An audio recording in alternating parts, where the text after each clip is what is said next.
So welcome to the Graduate School of Architecture practice lecture series. It's a long time since we've done this, and we're really pleased to introduce this season a number of new lectures by a range of practitioners. There will be a series of lectures this season. This evening we have Dickson Adu-Agyei, and it's the first of a series of lectures on practitioners. And just to recap on the form and the structure of this lecture series, it's intended to introduce practitioners not in the conventional way in which practitioners very often will present their practices, in which they will show, their most popular works or their most prominent works, but rather a look inside the practice. How does the practitioner work? What are the methodologies that the practitioner uses? What are the motivations behind the practice, and how do those motivations inform the nature of the practice? We ask and invite practitioners to share how they work, to provide really what we believe is valuable insight to our students in our professional program, and also to a wider professional community. We hope that the lecture series stimulates conversation, stimulates a greater understanding of how contemporary practice operates, and generates a greater understanding and appreciation of practice. So that's really the framing of the practice, and we've invited a range of architects to talk about their practices, not just from South Africa, as I mentioned earlier, but also from Haiti and the Caribbean.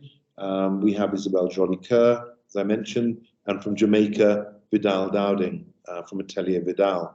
Caribbean architects, I think, share a lot in common with other diasporic architects, and it's really interesting, I think, for us to use this platform to share a range of experiences. So this evening, it gives me great pleasure to introduce Dickson Adu-Agyei. Dickson is a Ghanaian architect. He is married to a South African, and he lives in South Africa, and he practices in South Africa. He's a registered architect in South Africa, and he studied at the University of Johannesburg in the Department of Architecture in the undergraduate program. He began his practice really in Ghana before he went to architecture school. He studied and worked as an architecture technician, technologist before he came to South Africa in Ghana. So he has some really deep experience, real practical experience in building and in designing buildings. A lot of the work we do at the school is often aimed at individuals finding a language, finding their own way of working through architecture, not just through training in specific or prescriptive techniques, but discovering through doing, discovering through different ways of learning.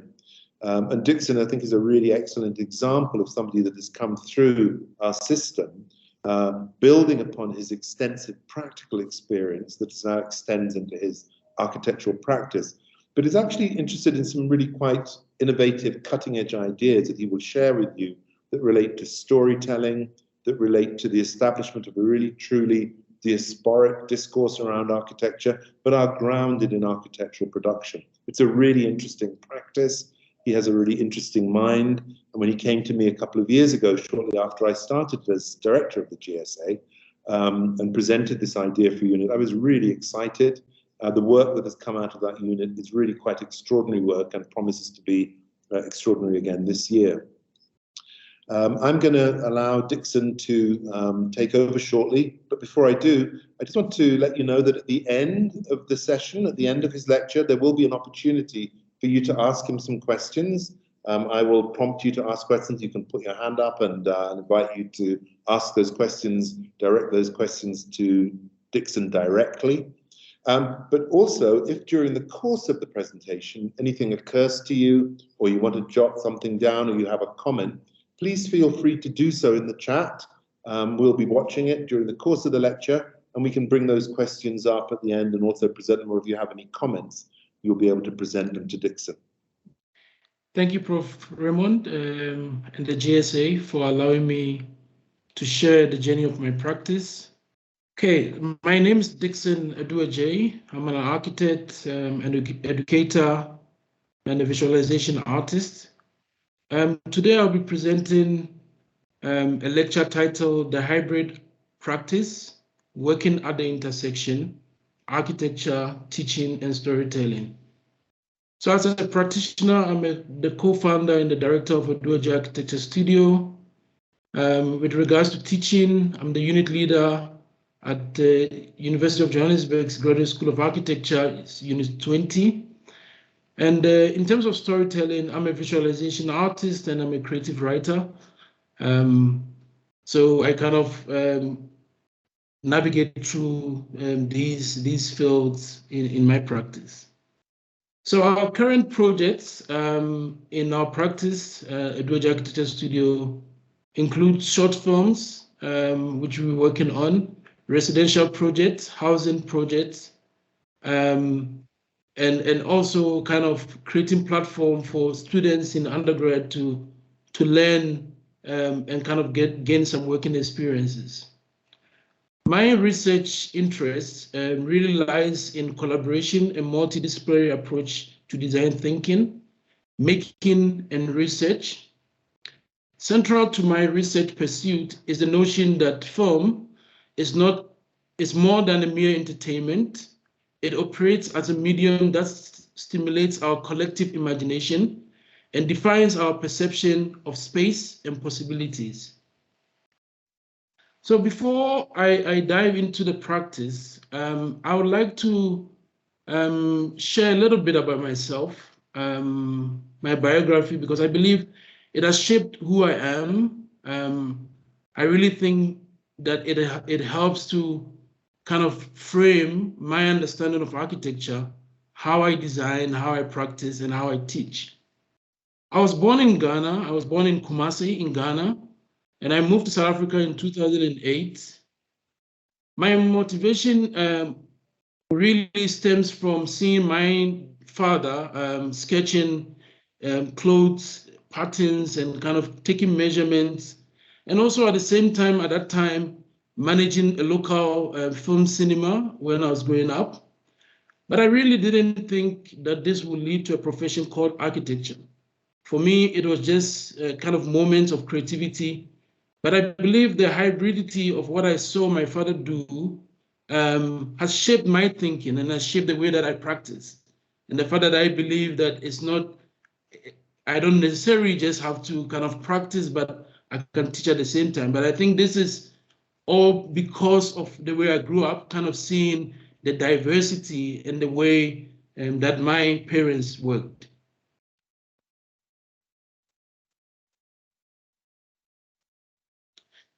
In 2016, whilst completing my degree in architecture, I was working for a multinational company called Combi Group as a project manager and a product designer. But the workload at the school and at work led me to resigning after 7 years working with this company. At that time, all I knew or what I had within my experience was my technical experience as a draftsperson, but at the same time, I had immense skills with CGI and also kind of really the idea of telling stories was something that interests me.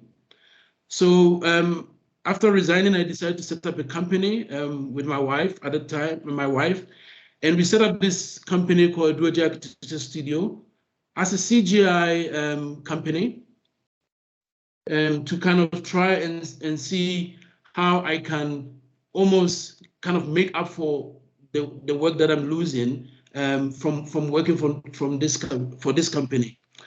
So the studio's kind of development was really quite challenging because I was a student at the time, and trying to kind of reach timelines and deadlines, as you all know, in architecture school was quite challenging for me. But one thing really kept me going, and it's quite interesting that this quote is from a film. I'm really interested in films. But this saying for me from Kung Fu Panda, that there's a saying that yesterday is a history, tomorrow is a mystery, but today is a gift. And that's why it's called present. For me, was really something that I had to look at, to kind of ask myself, what do I have at that moment in time? And what I had was my classmates. What I had was people who had really immense different skill. And I thought, how could I work with my mates, and how could I establish this practice and kind of working with my mates almost on freelance basis. So we kind of had to strategize and see how we work. Here, the work that we produced was not necessarily about our own stories, but the stories of other professionals. It was a story of other architects, interior designers, developers as well. We were just really using CGI to bring the stories of other professionals to life.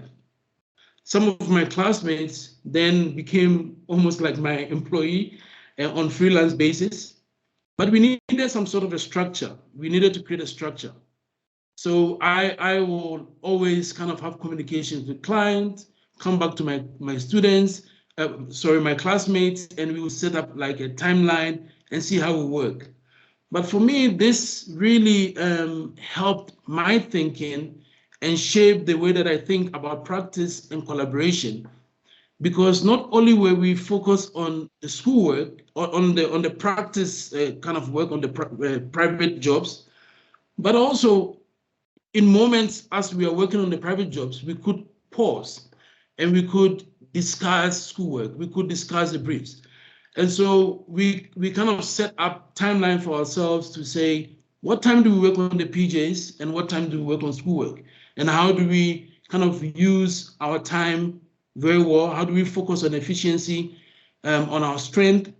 And even sometimes, how do I outsource? Because sometimes we'll be almost heading to pin-ups and exams, and we couldn't work together as classmates. And I had to outsource some of the work outside the class. This diagram for me is really how we set up our working. It was really about hours. It was about how do we assign which work to which student, because some of our students were really great. I mean, coming from really a technical background as a draftsperson, and not necessarily really into your Revit and your other softwares, because when I started, those kind of softwares were not there. But there were students who were really strong in that aspect. And so how do we focus on the strength? How do we get someone who is really quick in modeling projects, really quick in delivering, and then that kind of come back to me to visualize it, send it to the client, it comes back again to us, and how do we kind of respond to the client and vice versa. During the course of this time, these are some of the projects that we created together as students. These are some of the visualization work that we created. And as I look back at these work, I really kind of enjoy how together we were able to kind of create a business whilst we're working, studying as students. These were some of the works. So a private residence designed by Facade Properties and visualized by us as the students. And often we will receive either a sketch or we will receive like an AutoCAD file, and then we will go ahead to either model it in 3ds Max, in SketchUp, or whatever software at that time that we will use. Again, another project that was also realized during the time. But all these were not designed by us. We were merely tools and instrument to help other professionals to realize their dreams and their kind of imaginations. For me, the practice of architecture transcends beyond the delivery of a product. It is a combination of architectural processes, teaching, and the formation of ideas. So I will take you through what our practice is today. So to contextualize how we work, I would like to shed light on where we work at the moment. So at the moment, we work in 2 spaces. the physical and the digital, because we believe that these spaces, both of these spaces, are really valuable in terms of the way we work. And so as a practice, we actually only work 3 times a week. We work in the office 3 times a week, Monday, Tuesday, and Wednesday. And then Thursday and Friday, we work online, which for me really allows me or gives me the freedom to navigate between teaching and also kind of managing the practice. So utilizing platforms like Miro, we organize project timeline, we share ideas, we comment on each other's projects. This platform really, again, allows for flexibility. I'm able to see each staff members or the team, member of the team, what they are doing, what they are working on, give comment, highlight. If they're working on a detail, if they're working on a drawing, they can post it, I can give comment on it as well. And so we use a couple of these free online programs, Notion as well as one that we use as well as Mailer Notes, which is really great. It's almost like a canvas for you to share ideas and to kind of discuss things, drop things at any time. As a practice, we have designed and completed several residential projects in Johannesburg, in Cape Town as well. We've done some simple residential buildings. And currently, we have some projects in the inner city of Johannesburg, social housing projects that we currently working on. We have some housing single residential projects in Dublin Country Estate, which is breaking ground now. We have some housing, another residential project in Stain City, which is also breaking ground, which is quite exciting as well to see these projects breaking ground. But today, I would like to share with you how we work at the intersection, exploring the possibility of creating projects from other work stage defined by SACAP. And so I'll be just focusing on stage 2 and stage 3. I think many of us are familiar with the work stages, and the work stages, you know, kind of take us through our inception to close out, construction, documentation, and all that. But as a practice, we have kind of gotten to a point whereby we realize that based on our interest and also my research interest, the idea of seeing architectural projects only kind of realizing at stage 5 or stage 6 is something that can be kind of relooked at.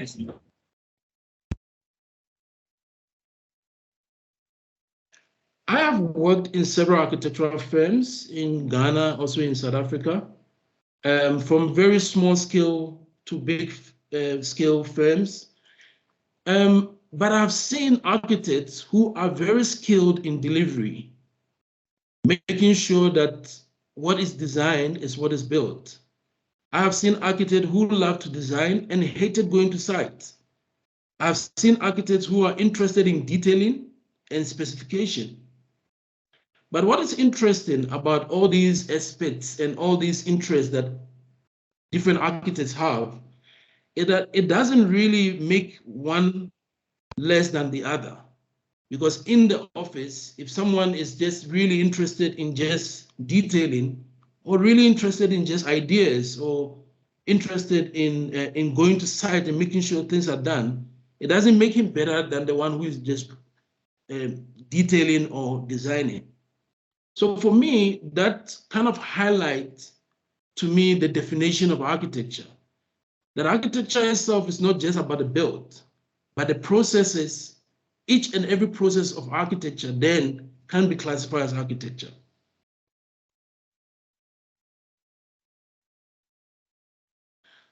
So as a practice, we've developed a new work stage that is derived from the work stage that is set out from work stage 1, 2, 3, 4, and 5, and 6.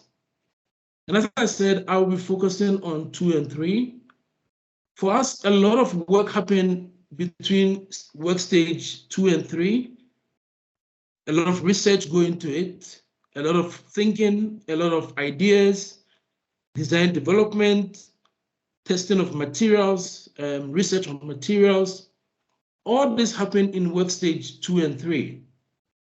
But is it possible that these stages, this stage 2 and 3 on its own, can become a project on its own? And this, for me, is really from the beginnings of the practice and the understanding of storytelling and how we sort of draw from other people's stories and help them realize their stories. And so if we are at the position of helping someone to realize their stories or to tell a new story, can that be a project on its own?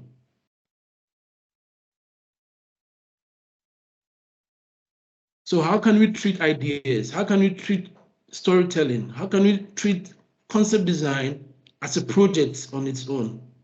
So here we have in our stage 1, again, as an inception, it's really about research, referencing. Stage 2 is about concept storyboarding, idea making. Stage 3 is really about the initial making, modeling, going back to client, back and forth. Stage 4 becomes the production, the modeling, the rendering, the animation. Stage 5 becomes post-production, which is post-processing, and then stage 6 become your closeout.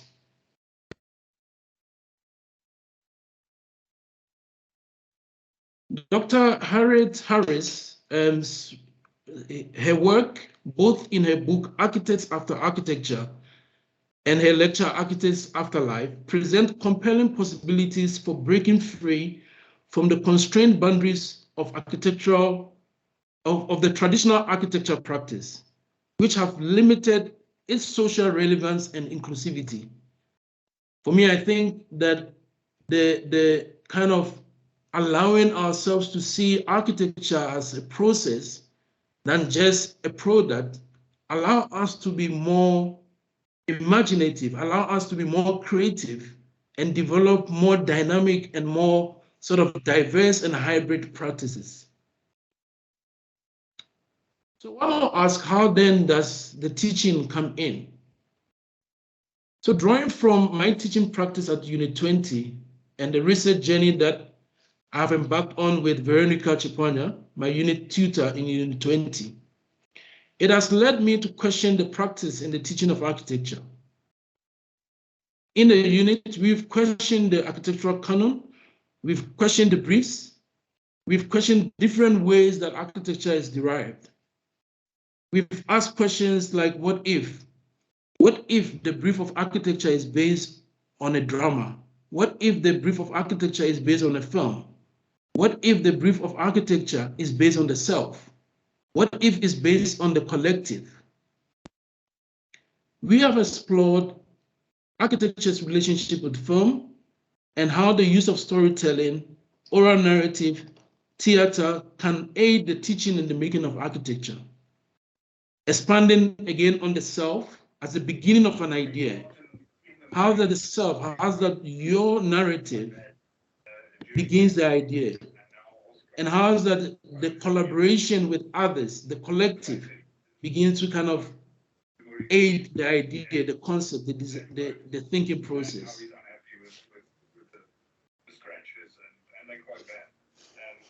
In the same light, as a practice, whether we are designing a building or developing an idea or bringing stories of our clients to life, we base our key principles on 3 things: the self, the collective, and what if, the imagined. So I want to quickly take you through 2 projects that really kind of look at the intersection. How do we work at the intersection? To work at the intersection as a unit and as a practice, we constantly engage our students and the team in the office to other ways of practice. This is either through collaboration with other practitioners who are not necessarily architects, but they are thinkers, they are writers, they are filmmakers, they are storytellers. As a practice, watching film is part of the practice. We dedicate really some time to watch films, to understand storytelling, to really see how we can really put ourselves in the intersection of architecture and other disciplines. So the first project that I'll take you through is a short film. And in this short film, the short film is written by Dickson Adu-Agyei. And this short film that we are working on really highlights the struggle of illegal migrants in South Africa, their constant struggle with the community they find themselves in, the institutional sort of xenophobic system that really make it very difficult for foreign nationals. And as a migrant myself, this short films allows me to visualize the spatial aspects of this story. So this is a project that we're working on, and this is almost the sort of the writer's kind of idea and thinking behind it. And so how do we come in as spatial designers? How do we come in as professionals that really understand space? So here, our work here was to use our understanding of space to break down the story into a series of storyboards, to conceptualize each scene and add a sense of place to the story, to kind of allow the writer, the director, to almost visualize what they are thinking before they even think of going to set, before they even think of shooting the film. So this project is still in progress. We're still working on it. So how do we really, at a very, from research, understand the context of this, the story, and start visualizing this as a storyboard. The other project, which is Green Park, is an architectural project, but we were not the architect. For me, I think this was really an interesting project, because we were approached by a developer with his architect, and they present to us this kind of site diagram, site layout on the left-hand side here. And it was basically an estate with a series of buildings and in different stands, and they had the name of their estates and their concepts and what they are thinking of doing. They had already designed the buildings. They've already designed their layout of their estate, but they wanted to sell this off plan. They wanted to sell the idea. But to them, the idea was not coming out. It was really very difficult to kind of sell this as a green park. And so we came in, again, utilizing the idea of stage 2 and stage 3 as concept and concept design development as a project, and kind of come in to see how we can help them to bring the stories to life. We approached the project from a storytelling point of view, expanding the idea of healthy living, nature. We were not really focused on a building. That was really not our intention. The buildings were already done. For us, it was almost like a backdrop for us. But our main focus on this project was really about how to tell the story. What was this about? How do we use our skill in architecture? How do we use the collaborative thinking and the kind of lessons that we've learned from film to tell this story, to bring out the concept and the ideas that the architect and his developer kind of had. So normally what we'll do, we'll put a team together, and each person is supposed to really, from the brief that we've received, to come up with their own ideas in a sketch, in a storyboarding. Again, learning from architecture, learning from spatial understanding. How do we begin to put a storyboarding together to kind of help visualize this? So we started kind of putting this together. But again, utilizing the platforms that I spoke about. Whether I'm in the office or not, I can really comment on this. I can sketch on it. You can see these sketches are made with the digital kind of sketching as well. The visualization here really wasn't really about the building. It was really about moment. It was really about lifestyle. It was about nature. It was about allowing the people that live in this space to kind of have the freedom to sort of walk around, to be able to jog around, to kind of create this space that promotes this idea of the green park. So our key moment in this film was really not focusing on buildings, but really focusing on moment, focusing on nature and how it is embedded in this estate. So again, how do we introduce these moments in the estate, this moment that really shed light on the qualities of the estate rather than the building itself?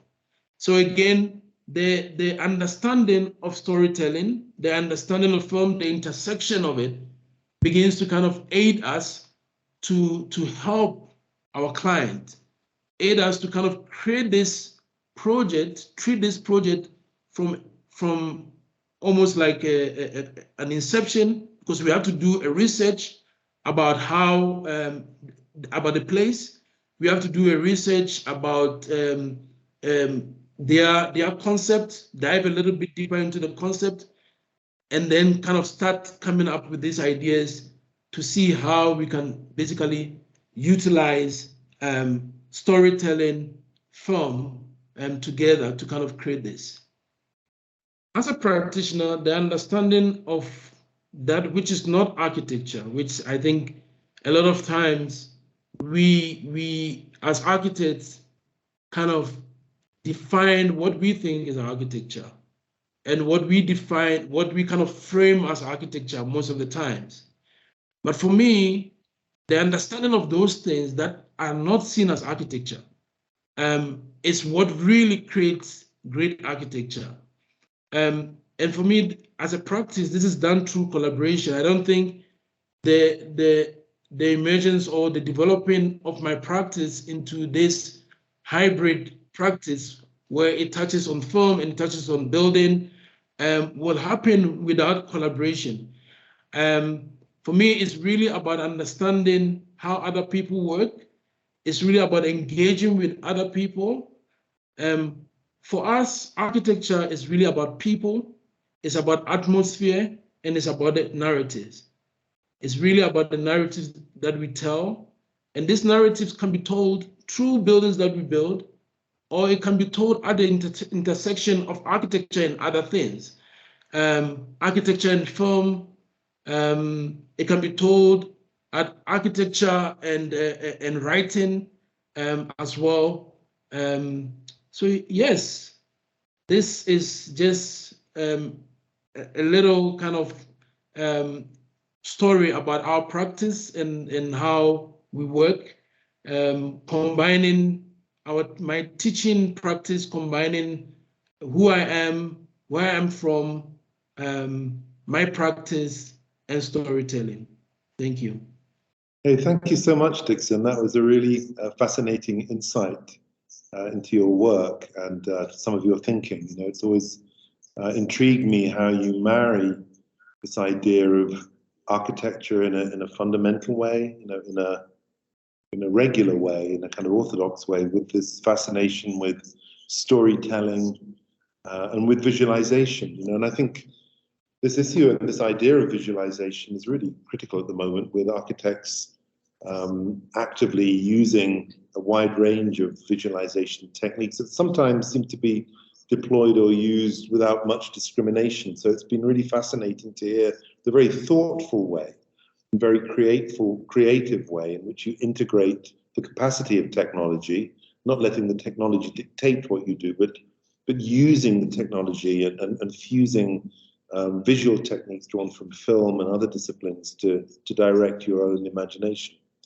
I'd be really interested to hear other reactions from the audience, and I must say we've had a pretty significant turnout this evening. You'll be happy to hear, Dickson. A lot of people want to hear what you're talking about and to hear your message. I know you have a great following amongst your students, but also we're seeing a really quite interesting public audience here. But I'd like to invite anybody in the audience this evening. Don't be shy. If you don't want to share a question, please feel free to post a comment. I'll read it out. But if you'd like to pose a question to Dickson, please put your hand up and I can introduce you and you can ask. There is a message in the chat from Anup Magan, and it says, the art of storytelling and amalgamating that into stage 2 and 3 design work requires more creativity and deep thinking, something modern architects need to develop as we are currently mainly driven by commercial and project fees. I think that's a really interesting comment. But are there any questions that anybody has, or any responses or reactions? I'm seeing a hand go up. Olive Olusegun. Hello, Olive. Nice to see you and hear from you. Perhaps you'd like to go ahead, turn your camera on and pose your question. Olive? Good evening. Thank you so much for the opportunity to ask this question. As a person who's a multidisciplinary artist, I really appreciate this idea of collaboration, this idea of intersection. And I have 2 questions, especially when it comes to film. So I feel as though with films a lot, it's art imitates life and life imitates art, right? So sometimes we copy the things that we see in movies, and sometimes the movie is somewhat of a premonition. So, you know, with that in mind, I think that would just be an interesting comment on its own. But what I think is really interesting is that when you talk about architecture as a process, so the idea of, you know, the conception and everything being this, you know, kind of long journey as opposed to just being the product, I find it really interesting if, in terms of storytelling and in terms of film, is there kind of any inclination to also tell the story after, you know, the project has been built? Because I think there's such an interesting thing in terms of how people appropriate space, how people end up using the spaces. And I think that intersection between this idea of film and this idea of, you know, having this entire journey documented, I'd be interested if your practice is interested in that. And then in relation to that question, for me personally, I both like and also sometimes feel disconnected from that kind of sleek architectural image, you know, that building that you see from afar and there's some cool rendered people, but you can't really connect with them. So in relation to kind of medium, obviously when you have a client, one is inclined to provide that kind of sleek rendering. But seeing your storyboards, I think the ones that almost more emotively connected with me are the ones that are, you know, almost kind of cartoonish in nature as opposed to like the hyper realistic ones. So my question kind of has to do with, what is your opinion about media in terms of different mediums, in terms of representation, in terms of how that speaks to the different layers of architecture? And then, yeah, I think the storyboarding tool is really effective because what it does is that in itself, I think storyboards are architectural drawings, because if you think about like the scene with the bird, that's a detail, but it's a detail of a moment as opposed to a detail of like, you know, a balustrade, for example. So I think that's really interesting. I hope my questions make sense. And thank you so much. I really enjoyed this. Thank you, Olive. Thank you very much for the questions. Yes, as a practice, we kind of document the process of our work that we do. So one of the projects that we're working on now, which is in Ghana, is a project that we almost kind of creating a film in kind of parallel to as we are kind of working on the project. So it's something that we are working on. And again, I think for me, the way we work at the intersection is a progress. It's something that we're still developing. It's something that we're still kind of working on. And I think the realization that we can almost free ourselves from free ourselves based on the understanding that architecture is a process, for me, is really just enriching the practice, and it's allowing us to kind of think about, because previously I wouldn't have kind of created an animation and just kind of focus on a bird, or I wouldn't have created a building and think of, why don't I create like a film in parallel as I'm creating the building?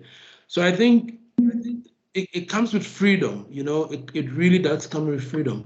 And your second question, with regards to the hyperreal sort of renders, I remember when I think I was in third year or my final year degree, and I remember because I was very proficient in like renderings and things like that. And I remember I had these panels of renders and things like that. And I remember the external examiner saying to me, this is great, but it's not for here. It was like, this is really great. This is like when you're selling it to a client, but it's not here, like here we need to see a little bit of messy, a little bit, allow room for people to imagine and things like that. But I think for me, I really think that a really deep understanding of film, does not necessarily kind of lead to like a final product of how we see like walkthroughs and like a hyperreal render. But I think even if you have like a hyperreal sort of render or animation, I think the understanding of storytelling and the understanding of how do you package the story, how do you kind of narrate the story, can make somebody watch a hyperreal animation and feel as if the attention is not on the technique, but attention is on the story. So I think there are different ways of working with it. And it's really about understanding your story. That is why for us, the storyboarding is really, really important. Because other than that, it becomes, a walkthrough kind of a journey where you take a camera going from one place to the other. I hope I answered you. Yes, thank you so much. Definitely. Thank you. Thanks, Olive, for your interesting commentary and questions about Dickson's work. And I think Dickson gave a really valuable response. I'd like to invite any more questions. And while we're waiting for those, I'm just going to read out a few of the comments. Lots of compliments, Dickson, on saying the way you approach the whole design process is fascinating. It's really inspiring. I agree with Anup, such a lot of creativity gets lost just to get a project going and completed. EP, awesome, love it. And Paolo De Martis is asking, how do you transfer all of the information from all of the surrounding environment and movies that you analyze in drawings for the client that has to understand the creative process? Renders are a kind of paradox, somehow beautiful, but for some people difficult to see in the concrete. So that's a long question, but maybe you could try and address that. Yeah, I'll try and answer. Thank you very much, Paolo, for the question. So I think that the translation of information, the surroundings, the environment, and the movie that we analyze, for us, it's not necessarily like a direct translation of it. It's not really to say, we sort of watch this movie, and so the environment and this kind of translate directly. But it's really about the essence of a film, of a movie, the essence of what is really the core message? What are they trying to kind of evoke? So it's really about, sometimes it's about the mood, it's about the atmosphere, sometimes it's really about the message, and sometimes it's just really about the moment, that we kind of draw from film to be able to kind of use that to help us kind of visualize what we kind of given to the client. Renders are really some kind of a paradox, right? It is sometimes very, very difficult, because, and I think also because we sort of kind of we've practiced architecture and the realization of architecture and the visualization of architecture in a certain way. It is about the practitioner or the practice to kind of reveal new ways of seeing, new ways of understanding to the client. And in the beginning, the clients, it was very difficult. Clients used to say, no, I want you to move through every room, from the living room to the bedroom to this to that. But as time goes on, they begin to understand that it's really about the stories. It's really about the essence of the place. And that is really they're really getting that understanding as we move on. Great, thank you so much, Dickson, for that. Are there any other questions? I know we have a few more minutes left. Another comment here from Angelan, and she's asking, Angelan, would you like to ask that question directly to Dickson? Maybe come online. Hi, Dickson, how are you? Good. Really interesting lecture and really interesting form of practice. And my question is both, I guess, a question and a comment. And it's really, how could African forms of storytelling and understandings of space begin to inform and change the image and realization of the architecture that's produced? Yeah, I guess we have to experiment it. I think really it's a very good question, and it's a question that we ask ourselves. I ask my team all the time, that how do we bring some of these, African forms of storytelling and understanding into our practice, even in the unit. We keep talking about it. When we started the unit, we spoke a lot about oral narratives, and how do we bring the oral narrative and understanding of space. So I think it's something that as a practice, the practice is very young. As a practice, it's something that we're still looking into and seeing how we can develop that going forward. It's really, for me, this is really not necessarily a question for me to answer, but something for me to think and kind of expand on as a practitioner. Yeah. Absolutely. I think I said in my type question that I think it's both a question and a comment. Because yes, I'd be really interested to see how that might even change the techniques that you use. Might you use the storyboarding differently? So I suppose it's just a question and a comment, but really fascinating practice. Thank you, Dickson. Thank you, Regina. And there's another question. I think we'll have to make it the last question because we're going to run out of time soon. And it's from Roa Tahir, who is actually doing our master's design theory and practice. She's in Pakistan, in Islamabad. I don't know, Roa, if you want to come online and ask Dickson your question. First off, very interesting lecture. Thank you for sharing your experience. It helps a great deal for a student like me. My question is actually in regards to your transparency towards the client when you're creating something, the creative process. How transparent are you and how involved are the clients when it comes to your design process? And do you, I don't know what kind of clients you get there in South Africa, but in Pakistan, I'm giving an example of Pakistan, they tend to have a tendency of thinking that they know better than everyone, since they're the one paying. Yeah. So it becomes quite a nuisance for us, and it becomes very difficult to work with such people. So what do you do in those situations? So we are quite transparent. I think thank you very much for the question.